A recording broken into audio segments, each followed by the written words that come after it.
For today's video, share ko sa inyo yung 10 na Hoya na madaling alagaan, mabilis dumami, at hindi ka magkakaroon ng stress kahit hindi mo sila iripat ng iripat kasi hindi siya tunawin, hindi siya uhawin, hindi siya lusawin, mabilis siyang dumami at maglash.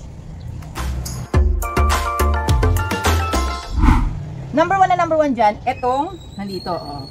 Ayan. Mula nang bumili ako ng ganito, ay tuwan-tuwa talaga ako sa kanya. Ang bilis niyang i-propagate, ang bilis niyang magkaroon ng mga bagong babies, bagong dahon, tapos mga ugat. Ang ganda kasi niya i-propagate, may mga aerial roots yan dyan. So, kahit na putulin mo yan ng putulin, magkakaroon yan siya ng mga babies dyan, panibagong tubo. Tapos yun yung mga ibang kulay yung dahon niya. Mas maganda yung mga bagong dahon niya, mas nainlove ako sa bagong dahon niya kasi tingnan mo yung parang nagpipinkish-pinkish siya, ang cute ng mga dahon niya. Tapos, may mga parang melon-melon siya, yung balat ng melon or yung watermelon. Tingnan mo, ang cute. Ang dami ko na propagate dito kasi ano siya, mabilis siyang i-propagate. Magaan lang siyang alagaan. Talagang no more stress sa kanya. Hindi siya mabilis mauhaw, hindi siya mabilis ma-root rot, hindi siya mabilis maglusaw kahit ma-overwater mo yung ano niya, yung pagdidilig mo sa kanya, maparami mo, kahit anong potting mix ang gamitin mo sa kanya, hindi siya nalulusaw. Gusto ko itong mga Dischibida Obata na to. Ayan. Si Dischibida Obata. Sulit na sulit yung bili ko sa kanya kasi everyday talagang nakikita ko yung bagong propagation ko, may bagong dahon, bilis niyang maglash. Kahit yung bagong bili ko pa lang siya, tapos nirepat ko siya ng pinaglalagyan niya kasi ang pangit ng pinaglalagyan niya, parang nag-over na siya doon, root bound na siya doon. Tapos ang bilis niyang magkaroon ng mga bagong dahon. Gandang-ganda ako sa kanya. Ayun ang cute niya oh, kapal pa ng mga dahon na yan. Tapos hindi ko kailangan bumili ng kung ano-anong potting mix kasi kahit anong potting mix magta-thrive sa kanya. Danas ko sa kanya yung ano lang, coco peat lang. Ano, nagta-thrive siya. Tapos danas ko rin sa kanya yung coco peat na may kasamang ano, yung pames. Tapos coco peat, 50% coco peat tapos 50% na coco cubes. Thriving din siya doon. Or coco cubes lang, thriving din siya doon. Kahit loam soil lang, thriving din siya doon.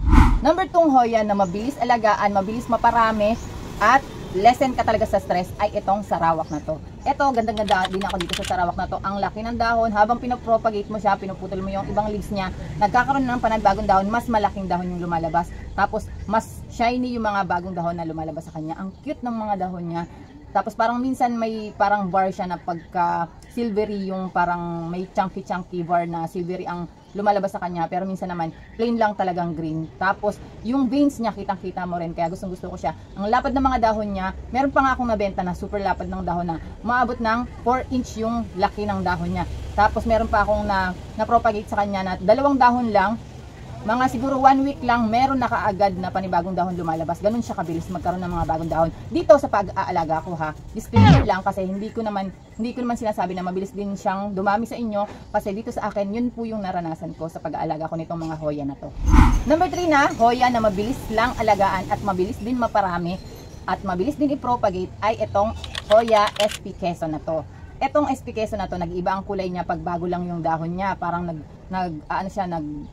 red, pink, parang ganon yung mga dahon niya. Pero, ang bilis niya alagaan. Hindi siya nagseselan sa pating, hindi rin siya nagseselan sa pwestong paglalagyan mo sa kanya. Tapos, hindi siya mabilis mag-root bound. Mabilis siyang magkaroon ng mga bagong dahon, pero yung ugat niya hindi ganun kabilis dumami. Nakita ako sa mga bagong labas na dahon niya kasi nagre-red siya. Lalo na pagka naiinitan talaga ng bongga ng araw. Or yung shaded pero bright talaga yung lights na nakukuha niya. Iba ang kulay niya pagka shaded or hindi masyadong natatamaan ng araw yung dahon niya. Lalo na yung mga bagong dahon, iba yung kulay niya. Pagkukumpara natin, ayan. Ayan yung isa, yung medyo red, yan yung natatamaan ng direct sun. Yung isa naman, hindi masyado, morning sun lang nakukuha niyan, tapos mahangin sa pwesto. Kasi nandun siya sa taas ng ano ko, yung pinaglalagyan ko doon sa bakod. Kaya hindi siya masyadong natatamaan ng araw. Sa morning sun lang talaga siya. Number 4 na plants na super bilis alagaan. Super bilis i-propagate. Super bait niya sa akin. Yun nga lang yung mother plant niya na na root bound. Ayun, namatay yung mother plant niya. Pero yung mga babies naman niya, apakabilis niyang i-propagate. Kahit 2 dahon lang, makikita mo 1 linggo, meron ng mga bagong dahon, medyo lush na agad. Ang bilis niyang i-propagate. Gandang-ganda ako dito sa parang yung ano niya kasi, yung dahon niya, parang may veins siya na pa-triangle. Parang iba yung dahon niya, unlike dun sa ibang Hoya, katulad ng mga salmonella, iba yung itsura ng dahon niya, iba rin yung veins niya. Ito yung elliptica na to, parang square yung mga veins niya, ganda-ganda ako sa kanya. Tapos tuwan-tuwa ako kasi ang bilis niyang alagaan. Maganda kasi sana yung mother plant nito kasi parang nag-yellow yung kulay ng mother plant niya kasi naka-direct sun yun. Kaya lang na ano siya na nakalimutan ko siyang i-repat, kaya ayun, nalusaw siya hanggang sa namatay na siya kasi naubusan na siya lagi, mabilis na siyang mauhaw. Ako kasi hindi ako masyadong nagdidilig. Minsan lang ako magdilig, parang inaabot ng 2 to 3 days ako magdilig. Kasi kaya yung iba, pagka marami na yung halaman mo, nakakalimutan mo nang magrepat agad. Kaya pagka meron kang halaman na alam mong nagro-root bound na, mabilis mag-root bound, itabi mo na yan. Tapos ano mo na yan, lagi mong i-bottom water para hindi siya mauhawan. Tapos tandaan mo lagi na papalitan mo na siya ng paso or papalitan mo na siya ng potting mix, dadagdagan mo na siya ng potting mix. Kasi pagka katulad sa akin, ranas ko yan na pagka nalimutan ko, hindi ko siya nakuha dun sa pinaglalagyan niya, tapos nalilimutan ko siya lagi na may ire-repat pala ako. Pero buti na lang yung baby plant na to, nabuhay pa siya, tapos marami na ako na propagate sa kanya, tapos bongga yung mga dahon niya, sunod-sunod yung mga dahon niya, parang sa isang linggo, parang 4 o 3, ganon, ang lumalabas na dahon sa kanya. Kaya siya mabilis mag-lash kasi sunod-sunod yung mga dahon niya. Kaya mabilis siyang mag-lash kasi yung mga dahon niya mabilis lumabas. Tapos, ang ano niya rin, minsan pag nakakalimutan ko, mga 1 linggo or 2 linggo na, tumutusok na siya sa ibang potting mix pag may katabi siyang mga halaman. Mabilis siyang mag-veins. Very vining talaga yung plants na to. Kung gusto mo yung mga Hoya na nagvo-vine talaga ng bongga, ito ang bilhin mo kasi mabilis siyang maparami. Mabilis din siya i-propagate. Putol-tusok lang. Pero, ang tatandaan nyo dito sa elliptica na to, mabilis siyang mauhaw, mabilis siyang mag-root bound. Kaya, pagka meron kang elliptica, syempre, ipansinin mo pagka mabilis naglulusaw yung mga dahon or yung parang nagtutuyo na yung dahon or na makikita mo naman pagka uhaw na yung plants, kailangan mo na siyang i-repat para mag-thrive or hindi ka mapatayan ng elliptica. Maganda kasi pagka meron kang halaman na alam mo mabilis na tumubo, mag-propagate ka doon kasi pag nauhaw yon, pag nalusaw yon, meron kang baby na aalagaan panibago sa kanya. Kahit mamatay yung mother plant, may baby plant ka pa sa kanya. Number 5 na Hoya na super bilis lang alagaan at napakabilis dumami. Yung mga dahon niya mabilis mag-lash kasi mabilis magkaroon ng mga dahon, panibagong dahon. Sa 1 linggo nakakarami agad siya. Etong SP Viola. Itong SP Viola na to, tuwan-tuwa ako kasi dito, ang kapal ng dahon niya, kahit putol na yung dahon niyan, para siya mga peperomia na pag naputol yung dahon, talagang hindi mo makikitaan na ano siya na nasira yung dahon. Ginagamot niya yung dahon niya, yung sarili niya. Tapos mas gumaganda siya kahit pa mabiyak pa yung dahon na yan. Pero syempre yung ibang Hoya siguro ganun din naman. Pero dito kasi pansin na pansin ko dito kay SP Viola kasi nagkaroon ako ng mga dahon nito na naputol, nabiyak, nalaglag kasi ganun. Pero hindi pa rin pansin sa kanya na pumangit siya kasi pinagaling niya yung mga dahon niya, pinagaling niya yung sarili niya. Ang bilis niyang i-propagate kahit 1 leaf lang talaga. Pero pagka 1 leaf lang yung pinutol mo sa kanya or yung pinatubo mo sa kanya, medyo matagal siya magkaroon ng mga bagong dahon. Mas maganda pag bibili ka ng SP Viola, yung 3 or 2 dahon na. Yung hindi 1 leaf kasi matagal siyang magkaroon ng mga bagong dahon pagka 1 leaf lang. Pero pag 2, 3 dahon na siya na nabili mo, sunod-sunod na yung dahon niyan hanggang sa mag-lash na yan. Bigla na lang siyang humahaba. Lalo na pag hindi mo siya napapansin, mas dun dumadami yung mga dahon niya. Pagka hindi siya masyadong pinapansin, hindi masyadong nadidiligan, ganun. May mga Hoya talagang ganun na ayaw masyadong dinidiligan, lalo na pagka maganda na yung pot sa kanya, sakto yung pot sa kanya, sakto yung potting mix sa kanya, ay mabilis talaga siyang magbongga yung mga dahon, mag-lash. Number 6 na Hoya na mabilis tumubo ay etong Husqvarna yellow na to. Parang bilog-bilog yung mga ano niyan. Kamukha niya si Margarita. Kamukha niya sino pa yung kamukha niya? Nalimutan ko sino pa yung kamukha niya. Ang ganda nitong ano na to. Kaso nga lang, ang liliit ng mga dahon niya. Super liit talaga ng mga dahon nito. Tapos, bilog-bilog siya. Pati yung bulaklak niya, super liit din. Kulay yellow, pero ang liit-liit nga lang. Marami na ako na-propagate nito. Yun nga lang, apakabilis naman niyang maubos. Ang bilis niyang mabenta. Ang cute na mga dahon nito. Para siyang millionaire kung magbilog-bilog. Tapos, ang mga dahon niya, sunod-sunod talaga. Ang bilis din i-propagate nito. Kahit anong potting mix ang gamitin mo sa kanya. Danas ko sa kanya yung lumsoy lang. Danas ko rin sa kanya yung kukupit lang. Pero nagtatribe siya. Coco husk. Yun, nagtatribe din siya doon. Basta kasi may parang mga aerial roots na lumalabas yan sa kanya. Kaya mabilis din siyang patubuin. Number 7 na, Hoya na mabilis paramihin. Ang ganda ng dahon, ang bilis alagaan. Itong si Hoya Chunei. Ay, cute na cute ako dito kay Chunei na to. Kasi yung Chunei na yan, kakaunti lang yung nabili ko, parang 2 dahon lang yung nabili ko sa kanya, pero bigla-bigla na lang siyang nag-lash. Kaya nagpropagate ako na nagpropagate sa kanya. Ang bilis niya, kamukha ni Salmonella pero si Salmonella kasi medyo pahaba, pero siya kasi palapad, pataba siya, parang ganon. Ang ganda ng dahon niya, tapos apakadali niyang alagaan. Kahit nga na-try ko sa kanya yung super haba ng stem, tapos tinusok ko, nagkaroon agad ng mga ugat yun.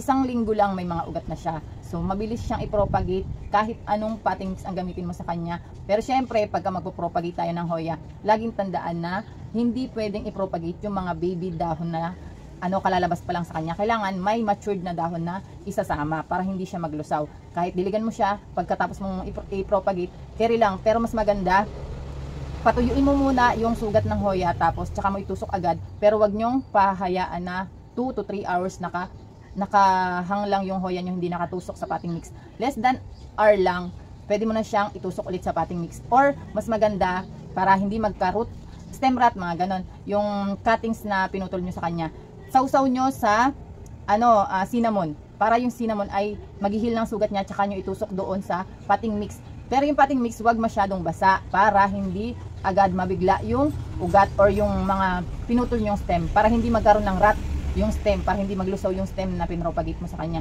Ang ganda niya i-propagate itong Chunei na to kasi ang bilis niya magkaroon ng mga bagong ugat at dahon. Ang cute ng mga dahon niya pag bagong labas, parang pag nasisinaga ng araw, kumikislap-kislap siya. Pagka tanghaling tapatas, nasisinagan siya ng araw. Ang ganda ng dahon niya, parang may pagka sparkling na silvery. Number 8 na Hoya na super bilis alagaan, super ganda rin niya, at hindi masyadong maarte, or hindi talaga totally maarte sa kahit anong potting mix na gagamitin mo sa kanya. Itong si Reba, si Hoyang Reba na to. Pero hindi pa ako nakakakita ng bulaklak nito mula nang nabili ko to. Pero na-research ko na, ang ganda rin ng plants niya, ng flower niya. Tapos, ang bilis niya i-propagate. Yun kasi talaga yun Kahit pag one leaf kasi ang pinropagate mo, medyo matagal talaga siya magkaroon ng mga bagong dahon. Pero pagka mga 2 to 3 na dahon ang ginamit mo sa kanya, may bagong dahon siyang lumalabas. Ang maganda niyan, pagka 2 dahon ang pinropagate mo, yung bagong dahon niya hindi masyadong maliit. Pagka kasi one leaf lang ang pinropagate mo, medyo maliit talaga ng bongga yung mga lumalabas na dahon sa kanya. Tapos palaki na yun ng palaki. Number 9 na Hoya na andaling alagaan, ang bilis i-propagate, apakabilis dumaming dahon, mabilis siyang ipalash. Etong si Hoya Rebecca. Ganda ng pangalan, di ba? Pangyayamanin. Etong si Rebecca na to, ang liliit na mga dahon niya, may veins yan sa gilid. Kamukha siya ng Gracilis. Ang Rebecca naman, super, kita mo na yung mga veins niya, sa nipis niya. Yung Gracilis kasi, makapal yung dahon, tapos matagal magkaroon ng mga bagong ugat pag pinropagate. Matagal siyang magkaroon ng mga bagong dahon. Yun nga lang, uhawin itong mga Rebecca na to. Unlike kung ikukumpara natin kay Gracilis, kasi si Gracilis hindi masyadong uhawin. Ito si Rebecca, uhawin kasi manipis nga yung dahon niya. Pero ang ganda ng mga veins niya, kahit uhaw na siya, magta-thrive siya. Basta i-bottom water mo siya ng 2 hours, ganun, magta-thrive siya.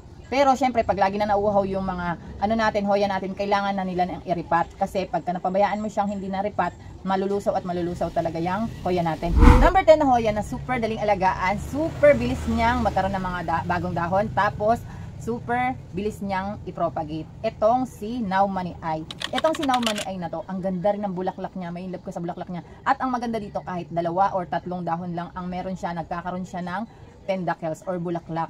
Ang cute ng mga bulaklak niya. Tapos, pero yung dahon niya, parang typical lang na dahon na parang hindi mo aakalain na Hoya kasi hindi siya makapal.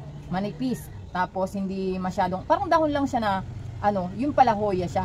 Nung binili ko siya, akala ko hindi siya Hoya, akala ko freebie lang, yung pala, yun na yung in-order ko, si Now Money. Ay, ang cute ng bulaklak niya, kasi nung na-order ko siya, nagkaroon kaagad ng bulaklak. Hindi ko lang siya nakuhanan ng video kasi parang naulanan siya, nalusaw agad yung bulaklak niya. Ayun, ang cute na itong Now Money na to. Napakabilis din niya i-propagate. Ang bilis niya magkaroon ng mga bagong ugat. Konting mga less than week, meron na siyang ugat yung mga yung propagation ko sa kanya. Tapos, ang bilis niya magkaroon ng mga bagong dahon. Putol, tusok lang sa kanya. Okay na okay siya. Kahit hindi ko nilagyan ng kung ano-anong pampaampat yung stem niya, or hindi ko nilagyan ng pampataba yung yung tawag dito, yung potting mix niya, or vermicast, or kung ano man, ay, mabilis niyang magkaroon ng bagong dahon. So, bet na bet ko tong bongga tong alagaan kung hindi ka pa masyadong nakakapag-alaga ng mga Hoya, or bago ka pala mag-aalaga ng Hoya. Bongga itong si Now Money Eye sa inyo. Mas mabilis siyang magkaroon ng mga bulaklak. Pero hindi ko sure kung sa inyo ganun. Sa akin kasi ganun siya. Naranasan ko sa kanya yung ganun. Kahit nung nabili ko siya, wala pa siyang pendacles. Pero mga ilang lang sa akin, ilang dahon lang ang lumabas sa kanya. Parang 5 dahon lang yung ang bagong dahon niya, pero meron na siyang bulaklak na lumabas. Pang last na hoya na mabilis din magkaroon ng mga bagong bulaklak. Ito, kahit mura lang siya, kahit lokal lang siya or hindi siya galing sa ibang bansa, dito lang siya sa atin sa Pilipinas. Pero more on, lahat naman kasi halos ng hoya ay maraming genes dito or maraming species dito sa Pilipinas. Halos lahat dito naman talaga sa Pilipinas. Yun nga lang, dinadala sa ibang bansa. So pagdating dun sa ibang bansa, nagmamahal na sila kasi pinapatubo na nila yun ng bongga, tapos inaano na nila, iniiba na nila yung pangalan. Pero marami talaga dito sa Pilipinas ng species ng hoya. Kasi dito talaga siya na-discover talaga ng bongga. Etong bilog-bilog na to, na dahon na to, ay bonggang-bongga i-display kung saan mo siya pwedeng i-display sa bahay, i-display sa kwarto. Tapos mapa-direct sun, mapa-indirect sun, kahit hindi masyadong mahangin dun sa pwesto, mabubuhay tong hoya na to. Ito si Millionaire Plant. Ito si Kumingiana Plant. Yan, ang dami niyang pangalan, di ba? Millionaire Plant siya pagdating dito sa Pilipinas. Kumingiana siya pagdating sa ibang bansa kasi yun yung mga tawag nila. Nag-iba yung pangalan niya. Pero itong bulaklak na to, itong plant na tong hoya na to, napakabilis niya magkaroon ng mga bagong bulaklak, pendacles. Kahit one stock lang yung mabili mo, tapos makuha niya lang ng bonggang-bongga yung gustong-gusto niya, ay mamulaklak siya every month. Pero itong sa akin, ang danas ko dyan, June, July, August, yan. August, September, nagkakaroon din siya ng bulaklak. Ganun. Yun yung mga months na naranasan ko sa kanya. Minsan naman may December, pero hindi ko na masyadong naaalala. Parang yun lang, June, doon nag-start na magkabulaklak itong Millionaire Plant ko na to. Gustong-gusto ko to kasi ang ganda ng bulaklak niya, yellow, at mabilis siyang alagaan, mapadireksan yan, mabilis siyang ipropagate kahit na idireksan mo siya. Ang ganda niya, ang mga dahon niya naninilaw pero hindi naglalagas. Malalaman mo ang hoya na pangit na sa direct sun or pagka-root bound na pag naglagas na yung dahon. Kung gusto nyong malaman kung paano alagaan itong Millionaire Plant na to, meron akong full care tips dyan. Ayan, click nyo yung video na yan para sa full care tips ng Kumingiana.